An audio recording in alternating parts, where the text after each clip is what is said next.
Jesus call ministry మహిమగల సంఘం తరఫున మీ అందరికీ హృదయపూర్వకమైన ధన్యవాదాలు తెలియజేస్తుంది. బాగున్నారా? బాగున్నారా? బాగున్నారా? చాలా సంతోషం, చాలా ఆనందం. ఎందుకంటే మీరందరూ కూడా టయానికి వచ్చారు. దేవుడు ఎందుకంటే టైమును, క్రమాన్ని, క్రమశిక్షణ చక్కగా పాటించాలి. దేవుడు చెప్పిన మాటలు వినేవారంటే చాలా సంతోషమైంది. మరి శ్రద్ధగా విన్న వారిని దేవుడు దీవిస్తాడు. మరి వినుకున్నట్టుగా విని చెవులు వదిలిపెట్టిన వారు గతి ఏంటి? దేవునికి వ్యతిరేకంగా బ్రతికే వాడగా, దుష్టుడుగా, దుర్మార్గుడుగా, నీచుడుగా ఉండిపోతాడు. దేవునికి మాట వినుకోకున్న వాడికి, అవును కదండి? దేవుని మాట విన్నవాడు భలే నమ్మకమైన దాసుడా. ఇంత దేవుడు చెప్తూ వస్తూ ఉన్నాడు. కానీ చాలా చక్కటి అంశాన్ని బట్టి మీతో మాట్లాడాలని ఆశపడుతూ ఉన్నాను. ఈ పరిశుద్ధాత్మ దేవుడు మనందరితో మాట్లాడి మిమ్మల్ని అందరినీ సత్య స్వరూపంలోంచి నడిపించి ఆత్మ మన మధ్యలో ఉంది. ఆ మాటలు మీరు వినాలి. ఈ మాటలు మీరు వినాలి. ఈ మాటలు వింటేనే నీకు పరలోకం. చాలా చక్కటి మాట, చక్కటి అంశంతో మీతో మాట్లాడాలని ఆశపడుతున్నాను. దేవునికి కావలసినవి ఏంటి? ఏమంట? దేవునికి కావలసినవి ఏంటి అనే అంశం. ఏం చెప్పండి? మరి దేవునికి కావాల్సినవి ఏంటి అనే అంశంతో నేను మాట్లాడుతూ, మరి దేవునికి కావాల్సింది ఏంటి? ఆస్తి కావాలనా? అంతస్తు కావాలనా?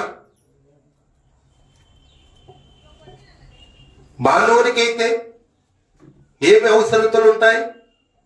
ఉద్యోగం కావాలంటాడు, కారు కావాలంటాడు, బిల్డింగ్ కావాలంటాడు, ఆస్తి కావాలంటాడు, డబ్బు కావాలంటాడు. మరి దేవునికి ఏది అవసరం? తెలుసుకుందామా? లోతుగా వెళ్దామా? పరిశీలన చేద్దామా బైబిల్ని? కొంత ఇచ్చట కొంత ఇచ్చట ఆయన మనసు ఉంచాడా? దాన్ని తెలుసుకుందామా వద్దా? తెలుసుకుందామంటే ఏం చేయాలి? మీరు ఆసక్తి కలిగి ఉండాలి. ఇదే సంతోషం, ఇదే ఆనందంగా మీరు వినండి. మీ జీవితాలు దేవుడు మార్చిపోతూ ఉన్నాడు.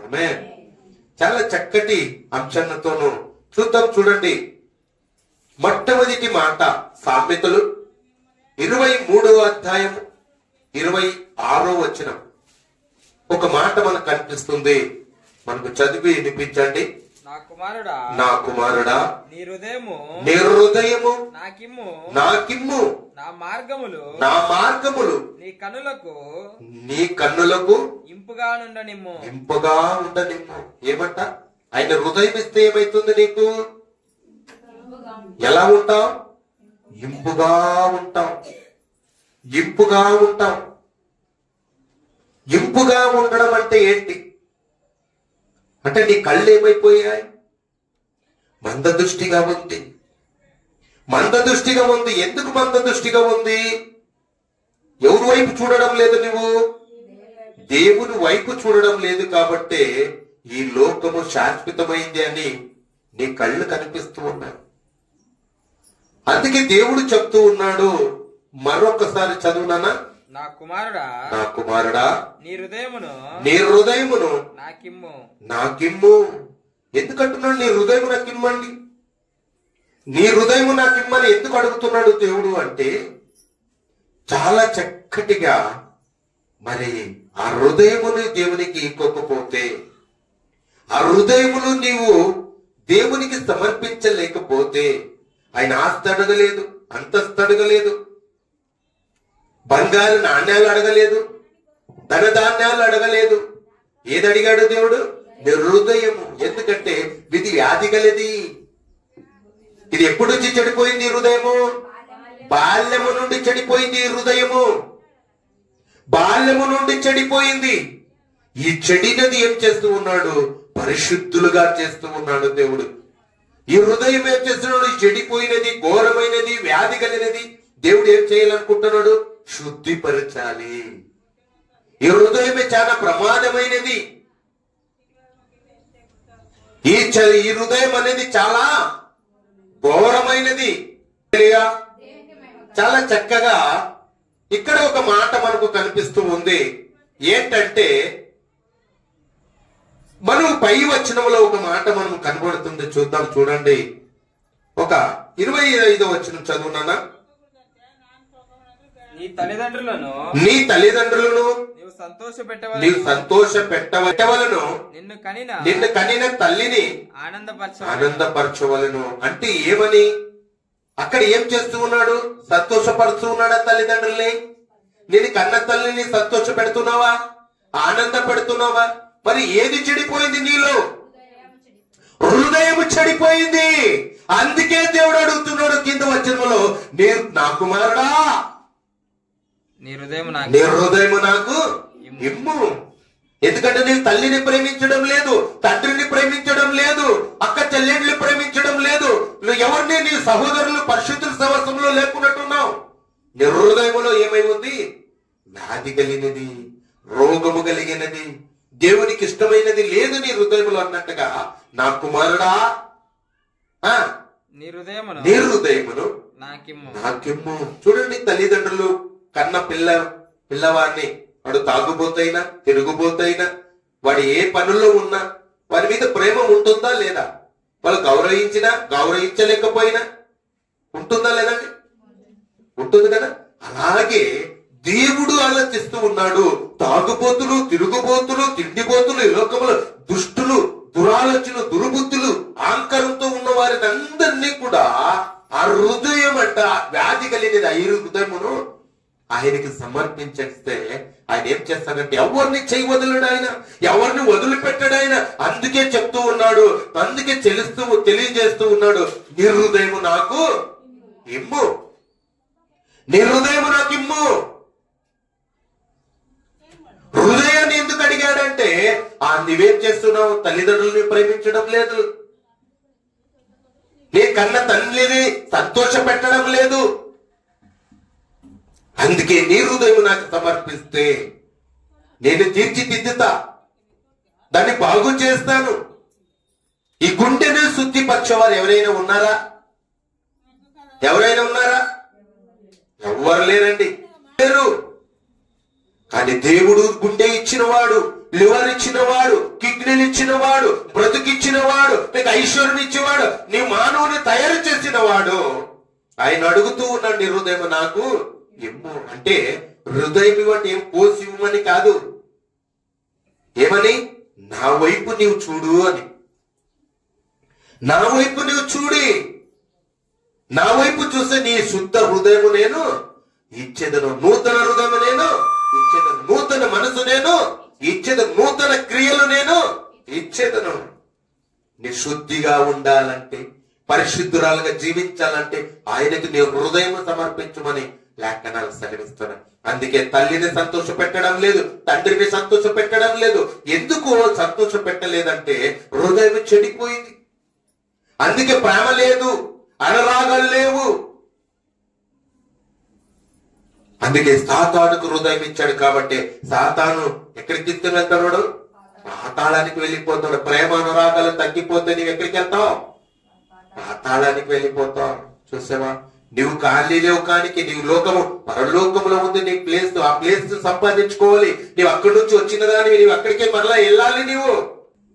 అందుకే లోకములో ఉన్నప్పుడు నమ్మకంగా బ్రతకాలి, విశ్వాస కలిగిన బిడ్డగా ఉండాలి, దేవుడు ఎదురు చూసే నిరీక్షణ నీలో ఉండాలి. నీ హృదయమును దేవునికి సమర్పించినప్పుడు ఆయన ఎలా చేస్తాం తెలుసా? చదువునా.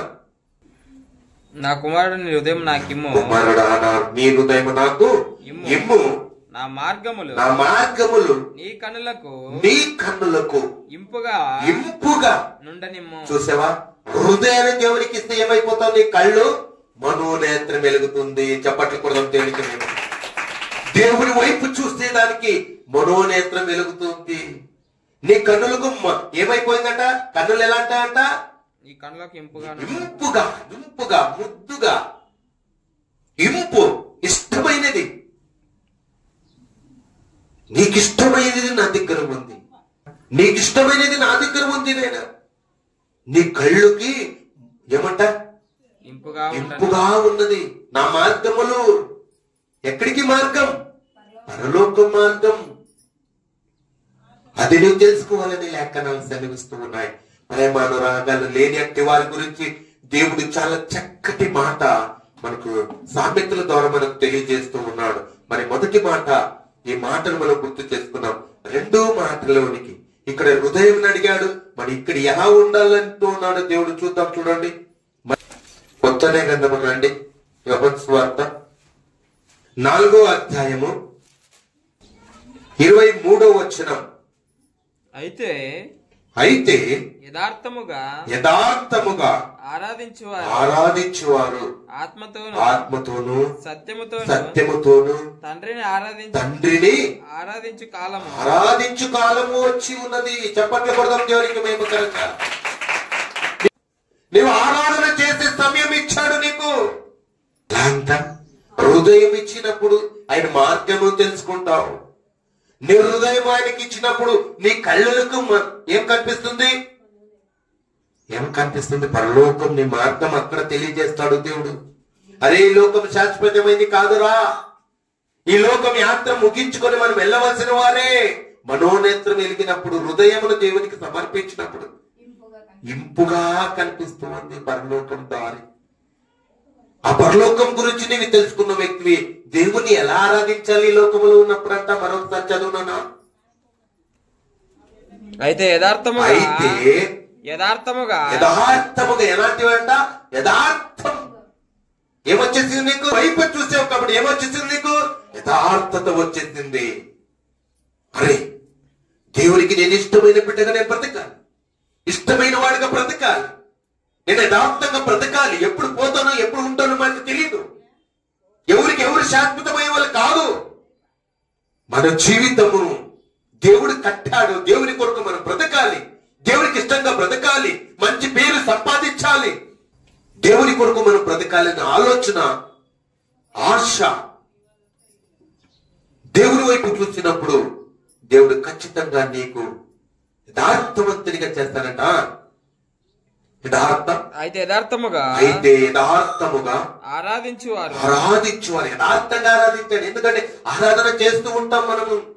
మరి ఆరాధన చెయ్యండి, కళ్ళు మూసుకుని దేవుని స్తుతించండి, గణపరచండి అని ఎందుకు నేను చెప్తూ ఉన్నానంటే, యథార్థవంతులుగా మీరు కావాలి. ఆ స్తుతి ఆరాధనలో ఆయన పై నుండి చూసే దేవుడు, ఆకాశం నుండి పరిశీలించే దేవుడు. ఆయన వచ్చి నిన్ను ఆస్వాదించి, నీ ఆరోగ్య విషయం కావచ్చు, ఐశ్వర్య విషయం కావచ్చు, ఆయన కుప్ప తిప్పలుగా నిన్ను కుమ్మరించేవాడే ఉన్నాడు. ఆమేన్. ఆయన ఆస్వాదించేవాడు. స్తుతి ఆరాధనలో అలాంటి శక్తిని పొందుకోవాలని యథార్థమైన ఆరాధన చెయ్యాలి. 2-3 కూడి ఎక్కడ నా నమ్మకం అనిపించదు వారి మధ్యలో నేను ఉంటాను. ఆయనకి ఇష్టమైన పని నీ చేసావు, నీ మధ్యలో ఆయన ఉంటాడు. ఆయన నీ దగ్గరకు వస్తాడు, నీ మాట వింటాడు, నీ కోరిక నెరవేరుస్తాడు. నీవు అడిగిన దానికన్నా, ఊహించిన దానికన్నా అత్యధికంగా దేవుడు ఆస్వాదిస్తాడు. ఆమేన్. చూసావా? ఆత్మతోను సత్యముతోను తండ్రిని ఆరాధించాలి. చప్పట్లు కొడదాం దేవునికి మేము కనుక. తండ్రి ఉన్నాడు మనకి, మన కన్న తండ్రి.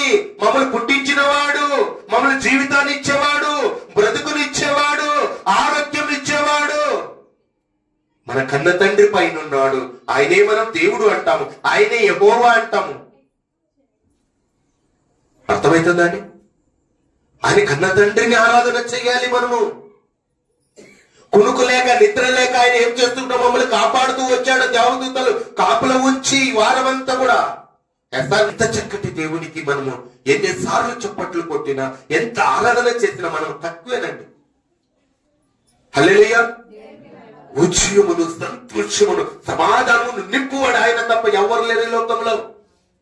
ఎవరిని నమ్మవద్దు, ఏ స్నేహితుని నమ్మవద్దు, ఏ ఫ్రెండ్స్ చేసుకోవద్దు. అందరు మోసం చేసేవారే.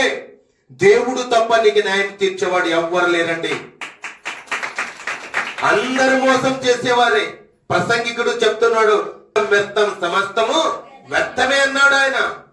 వ్యర్థము, వ్యర్థమైన దానిని మనం ఆరాధన చేయకూడదు, వ్యర్థమైన వారిని ప్రేమించకూడదు. ఏమండి, నీకు ఎవరైతే ఇష్టమో ఆయన దేవుడు నిన్ను కన్న తండ్రి కాబట్టి ఆయనకి మనము స్తుతి ఆరాధనలు చెయ్యాలి. ఆత్మ నీలో ఉంచిన ఆ దేవాది దేవునికి, కన్న తండ్రికి మనం ఆరాధన చేయి. ఆత్మతోనూ ఏమంట, ఆత్మతోనూ సత్యముతోనూ ఆరాధన చేయండి కన్న తండ్రికి అని చెప్తూ ఉన్నాడు యోహాను గారు. ఎందుకు ఆరాధన చేయమంటున్నాడు అంటే, పై వచనంలో ఏం రాయబడి ఉందంటే, వ్యర్థమైన ఆరాధన చేస్తూ ఉన్నారు, ఆ సత్యమని తెలియని ఆరాధన చేస్తూ ఉన్నారు. అందుకే ఆత్మ నేను ఇచ్చాను కనుక ఆత్మతోనూ సత్యముతో ఆరాధించండి అని. పై వచనం చదువునా ఒక మాట, మీకు తెలియని దానిని ఆరాధించువారంట. మేము మాకు తెలిసిన దానిని ఆరాధించువారు. అంటే తెలియని వారు ఉన్నారు అక్కడ, తెలిసిన వారు ఉన్నారు. తెలియని దానిని ఆరాధన చేసే వారికి చెప్తూ ఉన్నాడు దేవుడు, అయ్యా మీ సత్యాన్ని మేము తెలుసుకున్న వ్యక్తులు, మేము తెలియజేస్తూ ఉన్నాం మీకు. ఎలా చేయాలంటే దేవుడు చెప్తున్నాడు, యోహాను గారు చెప్తూ అక్కడ ఏం చెప్తున్నాడు అన్న, ఆత్మతోనూ సత్యముతోనూ తండ్రిని ఆరాధన చేయాలి, వ్యర్థమైన ఆరాధన చేయవద్దని చెప్తూ ఉన్నాడు అక్కడ. వ్యర్థమైన ఆరాధన చేస్తూ ఉన్నారు. మీకు కనిపించిందే అదే ఈ లోకమే శాశ్వతం అనుకుంటూ ఉన్నారు. మీరు ఎవరిని? తండ్రిని ఆరాధన చేయాలి. ఈ లోకాన్ని, ప్రకృతిని మీరు ఆరాధన చేస్తూ ఉన్నారు. తెలియనిది, దాన్ని చూసినదే నిజం అనుకుంటూ ఉన్నారని అక్కడ తెలియజేసినట్టుగా మనం చూస్తూ ఉన్నాం. అలాంటి ఆరాధన చేసే సమయం మనకు వచ్చింది. నీకు ఆత్మ ఇచ్చాడు కాబట్టి కన్న తండ్రి మనం ఆరాధన చేయాలి. ఇది సమయం మనకు ఇచ్చాడని దేవుడు అక్కడ యోహాను ద్వారా మనకు తెలియజేస్తూ ఉన్నాడు.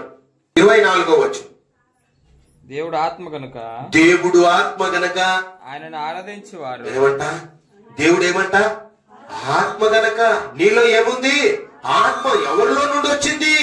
దేవుడిలో వచ్చింది. చప్పట్లు కూడా దేవుడికి మేము కనుక నీలో ఆత్మ ఉంచి ఉన్నాడు. అందుకే మీరు క్రమశిక్షణగా ఉండండి నా ప్రియ బిడ్డలారా. మిమ్మల్ని క్రమశిక్షణ ఉంచాలనుకుంటున్నాడు కన్న తండ్రి. క్రమము తప్పిపోతున్నారు, ట్రాక్ తప్పిపోతూ ఉన్నారు, లోకం వైపు తిరుగుతూ ఉన్నారు, వ్యర్థమైనదే ఆరాధన చేస్తూ ఉన్నారు.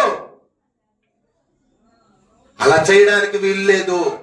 నిన్ను కన్నాను నేను, కన్న తండ్రిని నేను, నన్ను మీరు ఆరాధన చేయాలి. దేవునికే మన కన్న తండ్రిని ఆరాధన చెయ్యాలి. చదువున్నాను మరొకసారి, దేవుడు ఆత్మ గనక ఆయనను ఆరాధించువారు ఆత్మతోనూ సత్యముతోనూ ఆరాధించండి. ఆత్మతోనూ సత్యముతో మీరు ఆరాధన చేసేది. మీరు ఈ రోజు దేవుడు సూటిగా మాట్లాడి ఆరాధన సమయంలో మీరు చాలా చక్కటి మాటలు, ఈ అంశాన్ని బట్టి పరిశుద్ధాత్మ దేవుడు మాట్లాడుతున్నాడు. 2 మాటలు మాట్లాడాం నాన్న, 2 మాటలు మనం మాట్లాడుకున్నాం. మొట్టమొదటి ఇదేంటంట, నీ హృదయము నా కుమారుడా, నీ హృదయము నాకు ఇమ్ము. ఇక్కడ 2వ మాటలోకి మనము దేవుడు ఆత్మ గనక ఆరాధించువారు ఆత్మతోనూ సత్యముతోనూ ఆరాధించండి అనే మాట 2వ మాటగా మనం చూసుకున్నాం. 3వ మాటలోకి వెళ్దాం. 2వ దినవృత్తాంతములు 16వ అధ్యాయము 9వ వచనంలో ఒక మాట మనకు కనిపిస్తుంది. చదవండి. చూసావా? యథార్థవంతులకి నీవు దేవుని వాక్యాన్ని విన్నావు, దేవుని మనం ఆరాధన చేయాలని విన్నారు. ఇప్పుడు చెప్తూ ఉన్నాడు యథార్థవంతులు తన ఎడల, ఎవరి ఎడల? దేవుని ఎడల యథార్థ హృదయము గలవారిని బలపరచుటకే. చెప్పట్లు కొడతాం దేవునికి మేము. నీవు యథార్థంగా ఉంటే నేనేం చేస్తాడు దేవుడు? బలపరచబడై ఉన్నాడు, ధైర్యపరచబడై ఉన్నాడు, సమస్తం ఇవ్వబోతూ ఉన్నాడు, నీకేది కొదువ సమస్తం తీర్చిపోతూ ఉన్నాడు. నీవు యథార్థంగా దేవునికి ఉన్నావా? యథార్థ పనుడుగా నీవు ఉన్నావా? లేదా డబల్ గేమ్ ఆడుతూ ఉన్నావా? నీ పెదవులు మాత్రమే కనపరుస్తున్నాయా? దేవునికి ఇవ్వవలసినది దేవునికి ఇస్తూ ఉన్నావా? నీ హృదయం అడుగుతూ ఉన్నాడు ఆయన, నీ హృదయం ఇస్తూ ఉన్నావా? దేవుని వైపు చూస్తూ ఉన్నావా లేదా అనేది నీవు హృదయపూర్వకంగా నీవు ఏ హృదయ సమయంలో మీరు జ్ఞాపకం చేసుకోవాలని మనవి చేస్తూ ఉన్నాను. చదువున్నాను. యథార్థవంత హృదయాలు ఎంత? తన ఎడల యథార్థవంతుడు. ఏబు ఎలాంటి వాడంట? యథార్థపరుడు. ఏబుకి దేవుడే సాక్ష్యం చెప్తూ ఉన్నాడు. మరి మీరందరూ యథార్థపరులుగా మీరు కావాలి. ఈ మాటలు నీవు విన్నప్పుడు అవును నాలో ఉండే కలమిస్త్రంతా దూరపరిచి, ప్రభువా నేను యథార్థవంతంగా ఉండాలి, ప్రభువా నా కుటుంబం యథార్థంగా ఉంటాం, అయ్యా ఈ లోకములో ఏమీ తీసుకొని రాలేదు, ఏమీ తీసుకొని పోలేము, కానీ నీ వైపే మేము చూస్తాము, ఏలాంటి జీవితం మనం కలిగి ఉంటాం, యథార్థవంతులుగా మనం జీవిస్తాం అనే వాళ్ళని చప్పట్లు కొట్టగలవా? తన ఎడల యథార్థ హృదయం గలవారిని బలపరచుటకై యెహోవా కనుదృష్టి అంట ఎవరి మీద ఉంటుందట? లోకం మీద. అందుకే నేను చెప్తున్నా, ఆకాశం నుండి పరిశీలిస్తూ ఉన్నాడు ఆయన. లోకమంతటా ఏం చేస్తున్నాడు ఆయన? సంచారం చేస్తూ ఉన్నాడు. సంచారం అంటే చూస్తూ ఉన్నాడు.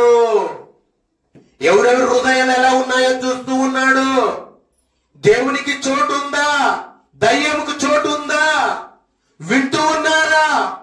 లేకపోతే ఇటువైపు వెళ్తూ ఉంది వాళ్ళ మనసు? బాడీ ప్రజెంట్ మెయిన్ ఆబ్సెంట్ లో ఉందా? ఎవరు చూస్తూ ఉన్నారు? పై నుంచి ఆయన సంచరిస్తూ ఉన్నాడంట. మానవులందరు హృదయాలు, అందరు హృదయాలు చూస్తూ ఉన్నాడు. యథార్థంగా ఉన్నారా? నమ్మక క్రైస్తవులుగా ఉన్నారా? భక్తిహీనులుగా ఉన్నారా? భక్తి పరులుగా ఉన్నారా? పరిశీలిస్తూ ఉన్నాడు. జాగ్రత్త సుమ. నీవు కూర్చుండుట, నువ్వు లేచుండుట, నీవు పనుకొనుండుట అన్నిటిని కూడా ఆయనకి తెలుసు బాగా. తెలుసా తెలీదా? తెలుసా తెలీదా? తెలుసండి, తెలుసు. నీ యథార్థంగా నీవు ఈ రోజు వాక్యం వింటూ ఉన్నావు. మరి యథార్థంగా ఉన్నావా? యథార్థంగా ఉన్నట్టయితే మరి ముందు వాక్యాన్ని ఎన్ని మాట అది? 3వ మాట. 4వ మాటలోకి మనం వెళ్దాం. కీర్తనలు 101 అధ్యాయము 6వ వచనం. దావీదు మహారాజు దగ్గరికి మనం వెళ్దాం. ఆయన ఏం మాట్లాడుతున్నాడో దేవుని గురించి మనం విందాం. నా యొద్ద నివసించినట్లు దేశములో నమ్మకస్తులైన వారిని నేను కనిపెట్టుచున్నాడు. చూసావా? ఆ వాక్యములో ఏం చెప్పాడు? అందరినీ కూడా నేను పరిశీలిస్తూ ఉన్నాను. ఇక్కడ ఏం చేస్తున్నాను? కనిపెడుతూ ఉన్నాడు. దేవుడు ఉన్నాడండి, చూస్తూ ఉన్నాడండి. దేవుడు లేడనుకుంటున్నామేమో, ఉన్నాడు. ఆయన పరిశీలిస్తూ ఉన్నాడు. నా యొద్ద నివసించినట్లు దేశములో నమ్మకస్తులైన వారిని చూసేవా? నమ్మకస్తులు కావాలి ఆయనకి, పనికొచ్చేవారు కావాలి ఆయనకి, ఫలించేవారు కావాలి ఆయనకి. పనికి రాని వాళ్ళు ఎంతమంది ఉంటే ఏమంది? పనికొచ్చే వాళ్ళు కొంతమంది అయినా చాలా అంటాడు దేవుడు. 12 మందిని ఎన్నుకున్నాడు. 12 మందిని ఎన్నుకున్నాడు ఆయన. 12 దిక్కులు పంపించాడు ఆయన. ప్రపంచవ్యాప్తంగా ఈ రోజు క్రైస్తవులుగా నిలబడి ఇలాంటి మైకు పెట్టుకొని అనేక మందికి స్వార్థ ప్రకటించేవారుగా వారు తీసుకుని వచ్చిన స్వార్థనే మనం అందరం పంచుతున్నామండి. హల్లెలూయా. నిర్దోష మార్గమందు నడుచువారంట నాకు పరిచారకులగుదురు. చప్పట్లు కొడదాం దేవుడికి. నీవు పరిచర్యగా ఉండాలనుకుంటే నీవు దేవుడు ఉన్నాడని నమ్మి యథార్థంగా జీవించు. యథార్థమైన బ్రతుకు. దేవునికి ఇష్టమైన కుటుంబంగా బ్రతుకు. ఇష్టమైన ఆత్మ దేవుడు ఇచ్చాడు. ఆత్మతో సత్యముతో నేను ఆరాధన మన కన్న తండ్రికి నేను చెయ్యాలి. వ్యర్థమైన ఆరాధన నేను చేయకూడదు. ఆయన పరిశీలించేవాడై ఉన్నాడు. ఆయన సన్నిధికి నువ్వు చేరాలంటే ఆయన వైపు నువ్వు చూడాలి. నీ పరలోకాన్ని చేరాలంటే నీ మనసంతా ఎవరి వైపు ఉంచాలి? దేవుని వైపు ఉంచాలి. కన్న తండ్రిని ఆరాధన చెయ్యాలి. వ్యర్థమైన ఆరాధన మీరు చేయవద్దు. ఈ మహిమ గల సంఘములు మహిమార్థమై ఉండాలనేది నా ఆశ. చెప్పండి కూడా దేనికి. ఈ మహిమగల సంఘములు అందరూ సిద్ధపాటు ఉండాలి. దేవుడు రాకడలు ఎదురు చూసే కుటుంబాలుగా, ఎదురు చూసే సంఘంగా, ఎదురు చూసే బిడ్డలుగా మేమందరూ ఎత్తబడాలి. చెప్పట్లు కొడదాం దేవునికి. మేము అలాంటి సంఘంగా మీరందరూ ఉండాలని నేను హృదయపూర్వకంగా కోరుకుంటున్నాను. ఎన్నో మాటలండి ఇవి? 4 మాటలు. మొట్టమొదటి మాట ఏంటంట? మన హృదయము దేవుడు నా కుమారుడా నీ హృదయము నాకు నిమ్ము. రెండో మాట ఆత్మతోను, దేవుడు ఆత్మ గనక ఆరాధించేవారు ఆత్మతోను సత్యముతోను ఆరాధించండి అన్నమాట రెండో మాట. మూడో మాట యథార్థవంతుడు. యథార్థవంతుడు యథార్థవంతులకి ఏం చేశాడంట ఆయన? దేవుడు అలాంటి మనస్సు కలిగిన వారికి పరలోకమును ఇచ్చేవాడై ఉన్నాడు. నాలుగో మాట నమ్మకస్తులు పరిచారికులుగా ఉంటారు. నమ్మకస్తులుగా మీరు ఉండాలి. దేవునికి ఇష్టమైన బిడ్డలుగా మీరు బ్రతకాలి. ఈ 4 మాటలు కూడా అందుకే ఏమంటా దేవునికి కావలసినవి ఏంటి అనే అంశాన్ని బట్టి మాట్లాడాం. ఏది కావాలంట ఆయనకి? నీ హృదయము కావాలి. అర్థమైందా అంశం? అర్థమైతే ఏం చేయాలి? దేవుడు వాక్యం దీవించి బలపరచును గాక.